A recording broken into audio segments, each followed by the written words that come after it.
Today's prayer and meditation, I'd like to invite you to participate with a response of I see you. In the quiet moments of our shared journey, I see you. Through the tapestry of our varied beliefs, I see you. As we listen with open hearts and minds, I see you. In the stories we carry, spoken and unspoken, as we find courage in vulnerability, when our differences become our strengths, in the laughter that echoes through our community, as we seek truth in the questions we ask, in the silence that holds space for our souls, when we stand together in the face of uncertainty, in the challenges we face together, when our paths diverge, yet our spirits unite, in the beauty of our shared humanity.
Before we head into our sermon, I would like to take a minute to play a beautiful song from a musical on Broadway called Come From Away.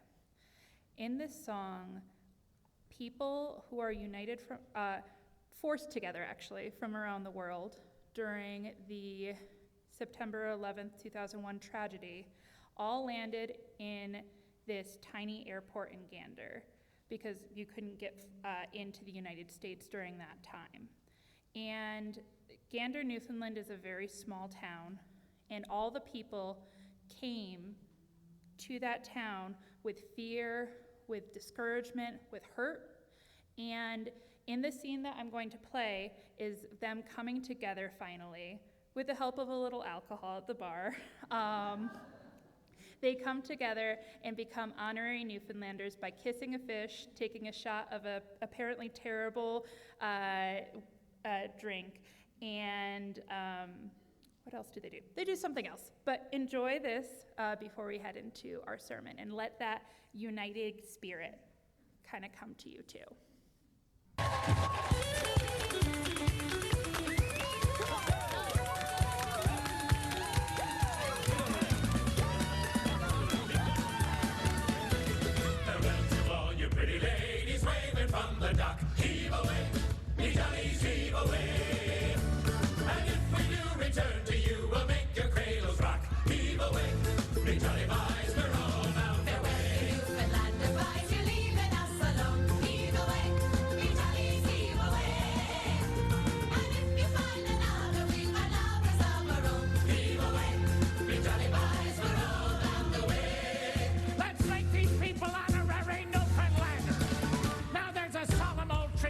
For admission or audition to transition from a come from away to be a Newfoundlander. The only other way, at any rate, is pass away and pray to fate and wait to reincarnate.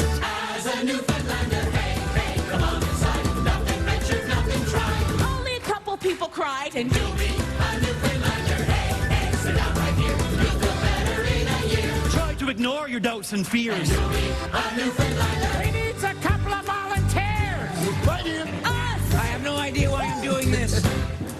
Now, the first part is the easiest. We'll soon get to the queasiest. I'll need you to repeat this mess. When you become a Newfoundlander. He speaks a different language, son. We had some S's and some rum. You'll have to try a good cod too. When you become a Newfoundlander. Hey, hey, just do your best. Nothing scary, nothing yet. You'll have to change the way you dress. And you'll be a Newfoundlander. Hey, hey, just sing along. Nothing venture, just prolong. There's 30 verses in this song. And you'll be a Newfoundlander. Ladies and gentlemen, this is Screech. During World War II, an officer was stationed here and was offered some of this stuff. All the locals were tossed in the back with our quiver, so he does too. And then shouts an ear piercing. Everybody comes to see what's happening, say, What was that ungodly screech? and now it's your turn. Are you ready? Now, 1, 2, 3, down the hatch. Screech is basically bad Jamaican rum. Screech is horrific. Screech is delicious. And then they brought the cod. The cod! The cod! The cod. Now, with every transformation comes a tiny bit of risk. You gotta walk the plank and there'll be blood or there'll be bliss. And it's the same to be a Newfoundlander. Every person's wish, so don't be dumb. Just take the plunge. Go on, kiss the fish. This is a freshly caught Newfoundland cod. And if you want to become an honorary Newfoundlander, you'll have to give her a smooch. If you kiss that, I will never kiss you again. I'll risk it. Oh! I'm not kissing a fish! Oh, no, I will if you will. Get in here. I can't do it. Look, I'll make you a deal.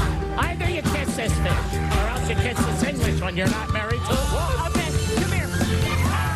Hey, hey, come on, let's score. Nothing venture, nothing sore. After's over, up the door, and you'll be a Newfoundlander. You'll remember.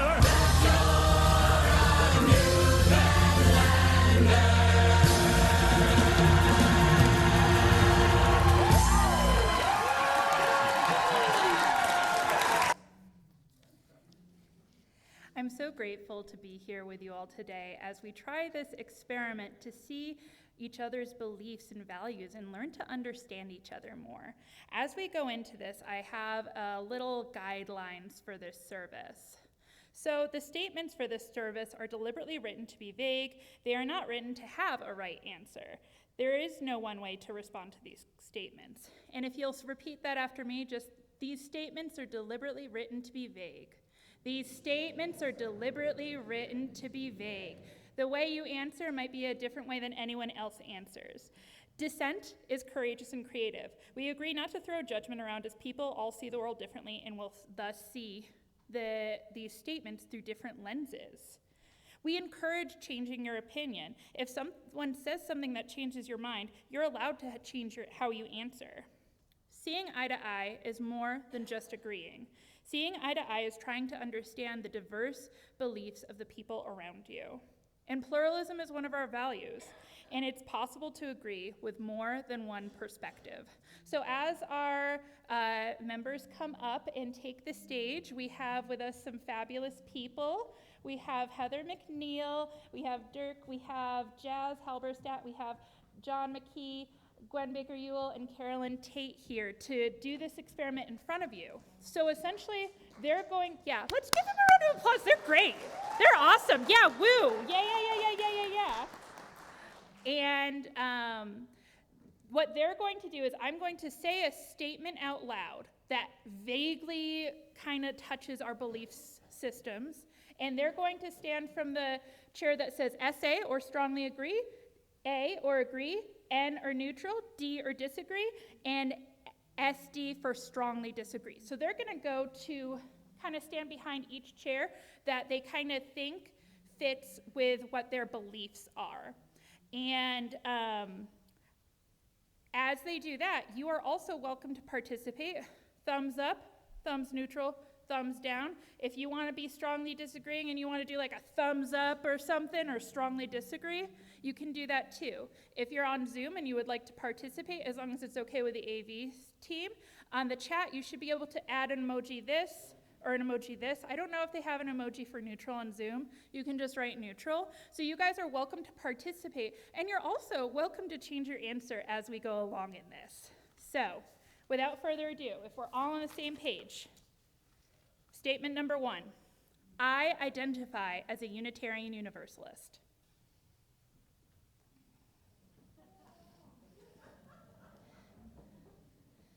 All right, does anyone want to say anything that, with the microphone on this statement? No? Okay, great. Statement number 2, people misuse spiritual texts.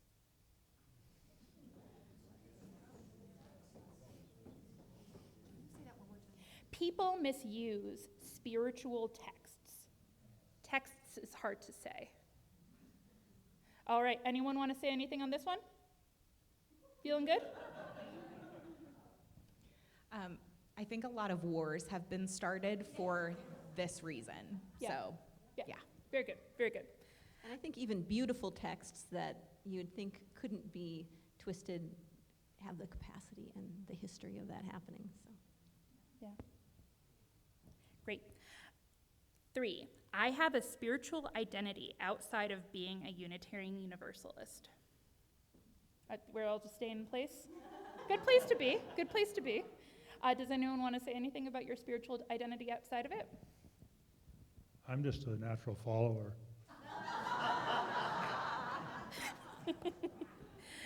All right, anyone think, else? Oh, yep, sorry Heather, didn't see you. That's all right. For me, nature is another spiritual drive in my life. Very good. I have externally acted on my faith and spiritual values in the last week.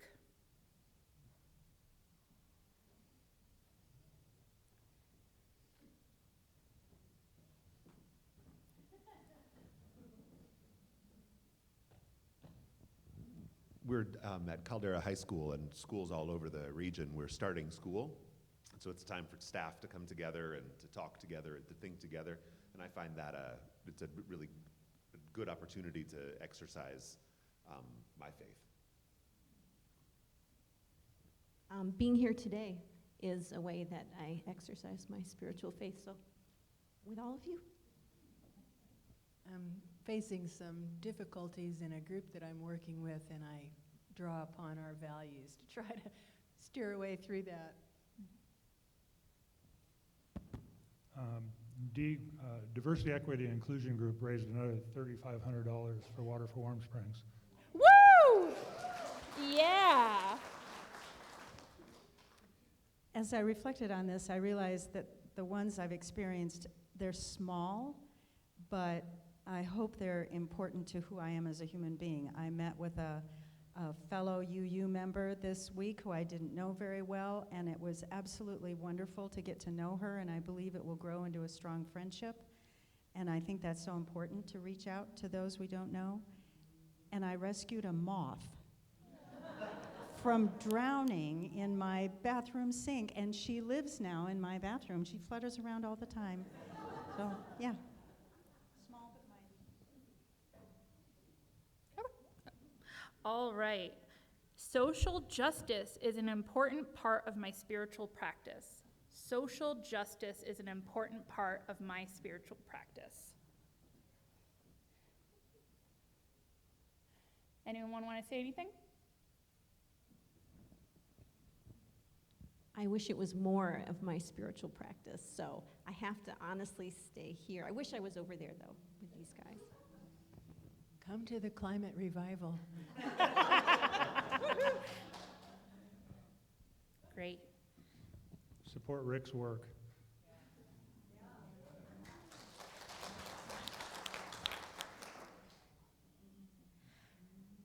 I have a committed spiritual practice.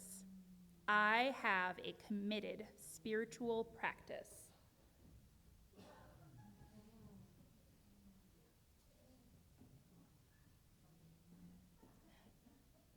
Anyone want to say anything? You don't have to.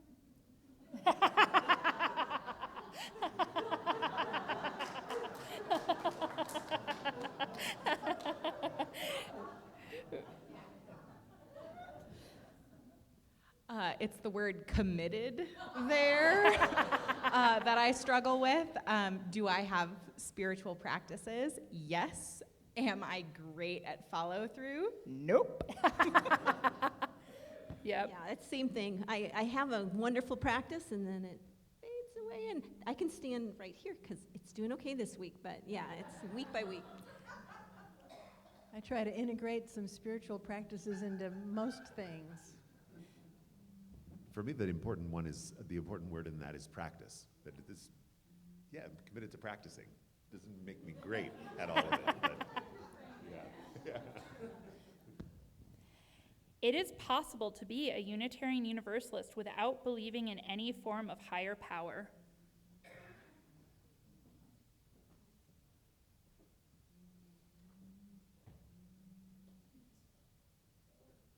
Very good. Excellent. Spirituality is more important than organized religion. Staying in place? Very good. Oh, no, maybe not. Yeah. Spirituality is more important than organized religion.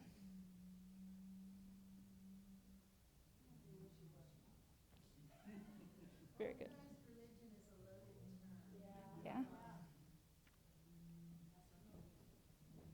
And sometimes the word spirituality is just spiritual bypass. So I think that's an interesting word. Yeah. Mm-hmm.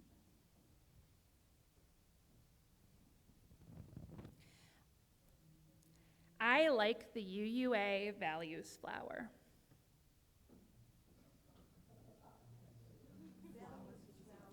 Flower, yeah.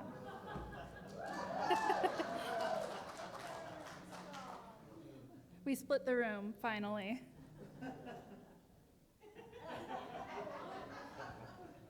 It omits reciprocity and gratitude. I think change is, I'll probably be a little more this way because I think change creates new thinking, and that's good, but I do miss some of the specificity that was in the original one. I find having love at the center to be really grounding. I feel like our former principles started to become more creedal, and people really started sinking their teeth into that when we are a covenantal faith. And I think that this brings us back to being in covenant and relationship with each other and our values, and not necessarily like, this is what I believe, these principles. So I feel like it moved us back into covenant with each other. And I realize I didn't define it. The values flower, we used to have the 7 principles, but now we have the values flower, like love in the center, and then jet pigs surrounding it, justice, equity, transformation, pluralism, something with I, and generosity. Interdependence, perfect. Very good. So I believe in one or more gods. I believe in one or more gods. God, like open parentheses, S, close parentheses. Could just be God.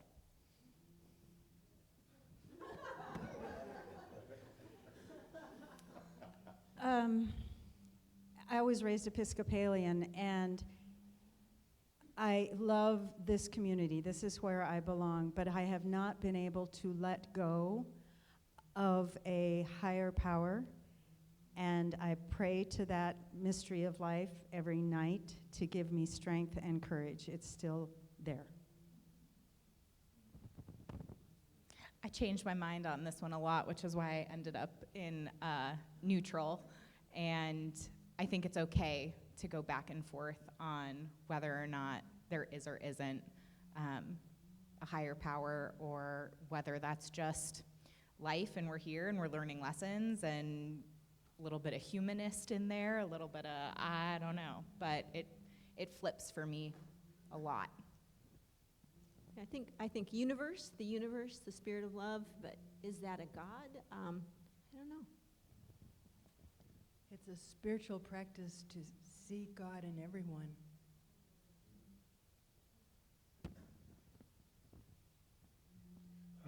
I have a difficult time coming to terms of there being more than one God. I think there's more than one way of seeing God, but I don't know that there may be more than one, but I have a hard time with that one. Very good. Taking actions that directly reflect your faith is the same as practicing your faith. Taking actions that directly reflect your faith is the same as practicing your faith.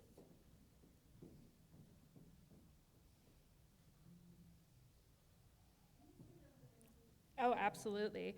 Taking actions that directly reflect your faith is the same as practicing your faith. Any thoughts? I think it's generally true, but you can have the action without the heart behind it, and so it can become rote, and then it loses its spiritual impact.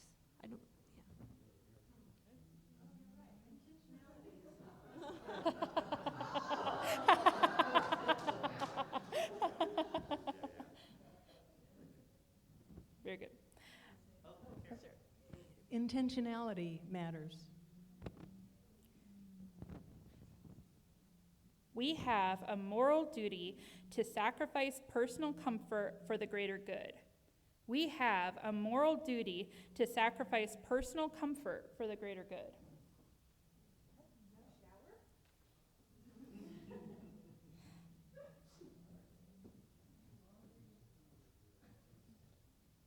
All right.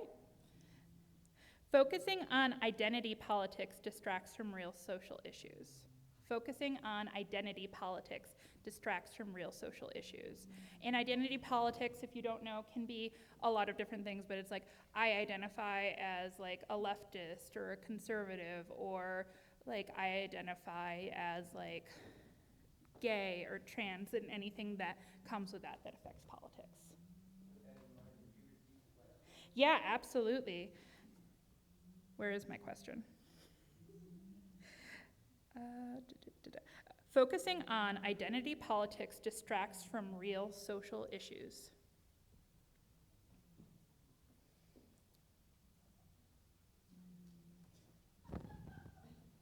I think it does, but it shouldn't. And that's where I'll stay. I think it does, but it shouldn't.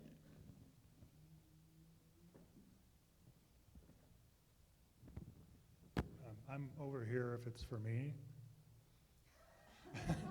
But if I'm thinking about the broader, all of us, definitely. Yeah. It's over here.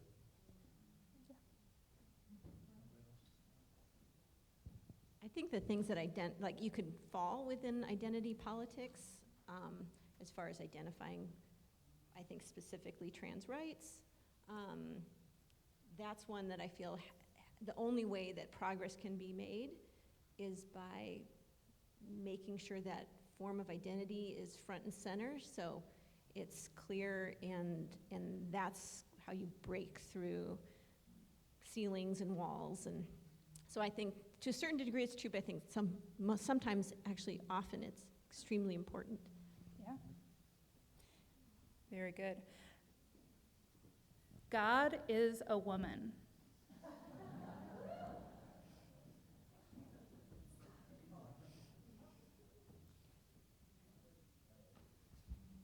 If there is one, she's a woman.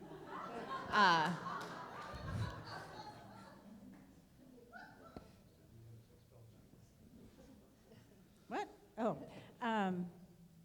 Because God is such a personal decision and a personal part of your faith, I can't imagine giving it a gender.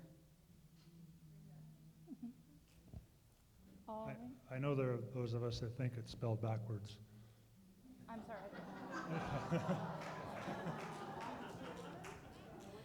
I didn't hear it. What did you say? What did you say? Offer something on that one? Sure. If God were a woman, I can't understand how she could be a woman, because I don't think women would give random kids cancer and let them die to teach humanity a lesson. So I don't see how she could possibly be a woman. Fair. Fair. All right. What did you say? Spell out God backwards and you'll get the answer. Religious symbols should not be displayed in public spaces. Religious symbols should not be displayed in public spaces.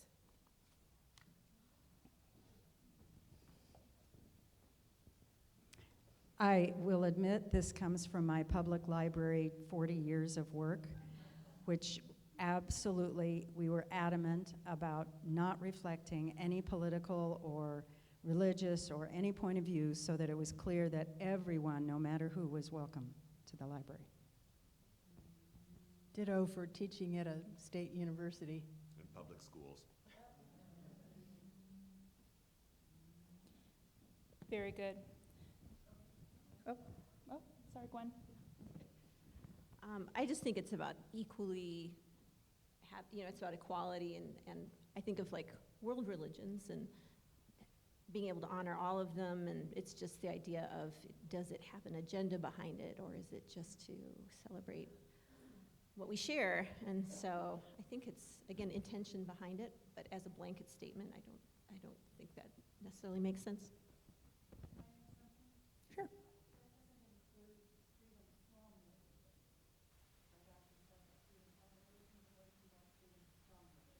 I'm going to repeat that just because I realize you guys aren't mic'd out there. You said, does it include freedom of religion from freedom from religion? Repeat it one more time to me.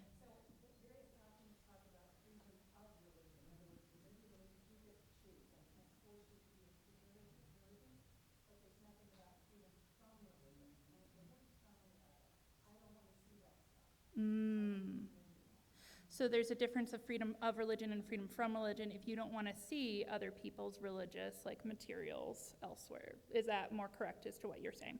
Great. All right. I feel I have to tiptoe around mentioning God or spirituality in some UU settings.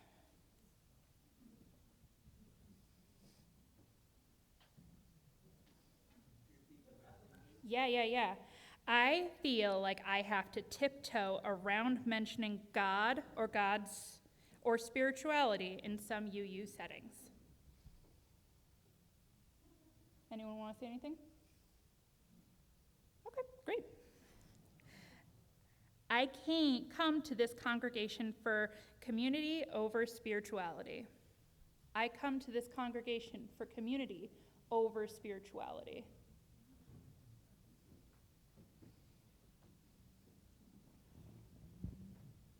I came to this community, wait a minute, what's the question?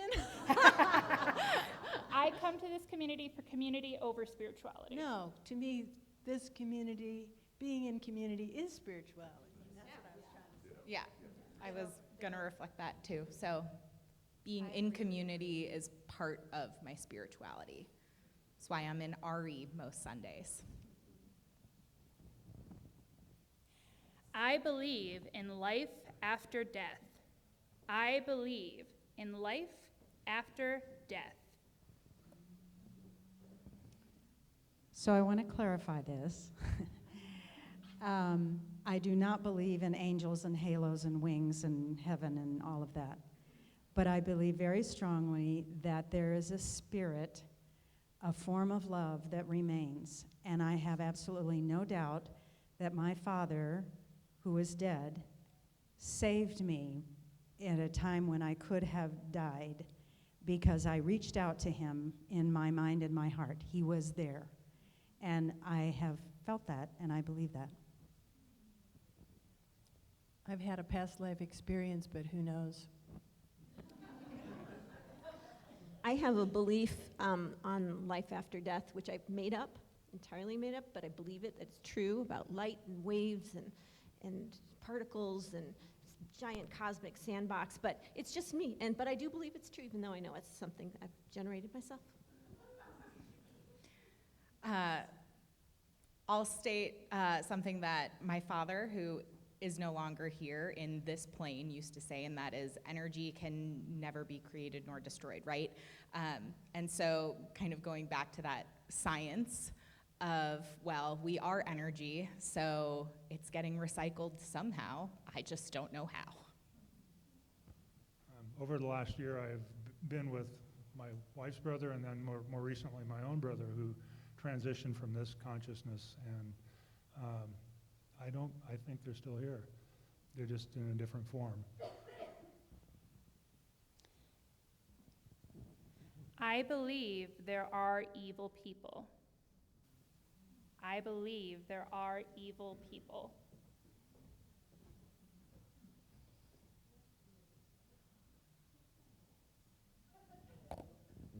I wish I didn't believe this, but I do. I tried to think of no evil people, but it didn't work. I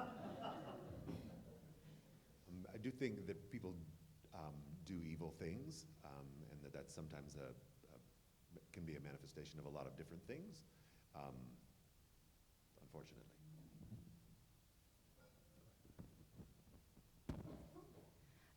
I go back to kind of playing off of what Dirk just said, which is I don't believe that there are evil people, but there are evil actions, and I say that a lot, and not in evil, but right in school. I'm a teacher, and a lot of them will talk about how that's a bad kid. Well, no, it's not a bad kid. They just made a bad choice. That they are not inherently bad, and I think when we start looking at our actions and knowing that actions have impact, but that doesn't necessarily always equate to that person. I think there are people who are very ill, and I think there are people who are very traumatized, but when you think of them as a newborn and holding them, that's not an evil person. All right, last one.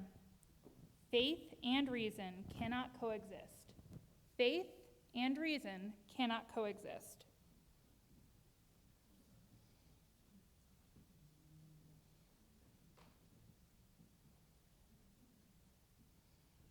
Anyone want to say anything? Then please, everybody, give a round of applause to our fantastic people up here. The vulnerability, the integrity, the being themselves in front of a group of others. How beautiful is that? And after this service, if any of these ruffled your feathers or you just want to talk more about any of these things, members of the pastoral care team are going to be there for you. They're going to be there for you in the fireside library. Please, if you have any ruffled feathers, if any feelings after this, we covered some heavy things. Please go to the Founders Fireside Library after, and we will discuss everything on your heart. Now, it's time for us to sing our final song, Rose Betts' version of Irish Eyes. I got it. This is yours.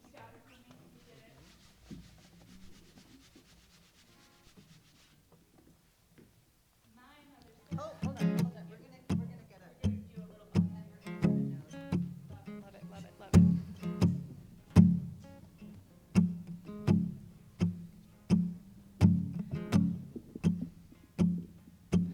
My mother says I have Irish eyes, Irish eyes, Irish eyes. My mother says I have Irish eyes. They go ever so blue under stormy skies, but they're never so blue as when I let them cry.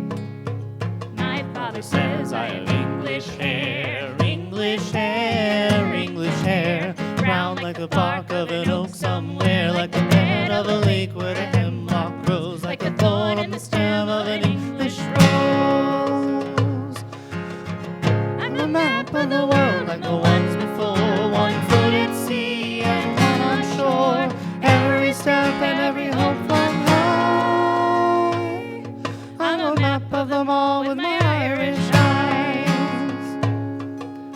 Mine says I have traveling feet, traveling For princesses don't fit me, but I dance to my own drum, bright and bold. My traveling feet always get me home. My sister says I'm a restless soul, restless soul, restless soul. Easy to catch, but I'm hard to hold. Like a song on the wind, then you come along me. I get under your skin, and I slip away. I'm the map of the world, like the ones before. One foot in sea and one on shore. Every step and every hope flung high. I'm a map of them all with my Irish eyes. My mother says I have Irish eyes, Irish eyes, Irish eyes. My mother says I have Irish eyes, they go ever so blue. I'm a map of the world and the ones before. One foot in sea and one on shore. Every step and every hope flung high. I'm a map of them all with my Irish eyes.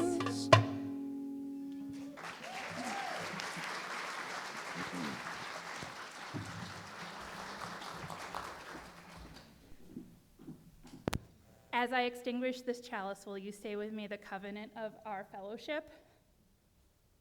Love is the spirit of this fellowship, and service is its law. This is our covenant, to dwell together in peace, to seek the truth in love, and to help one another. Papers are hard, guys. As we leave this sacred space, may we carry with us wisdom that our differences are not barriers but bridges, connecting us in our shared search for truth and meaning. May the diversity of our beliefs deepen our understanding, and may the multitudes of voices among us enrich our collective spirit. Let us go forth with open hearts and open minds, embracing the spectrum of ideas and the unity that binds us all. In the spirit of love and community, go in peace and know we love you.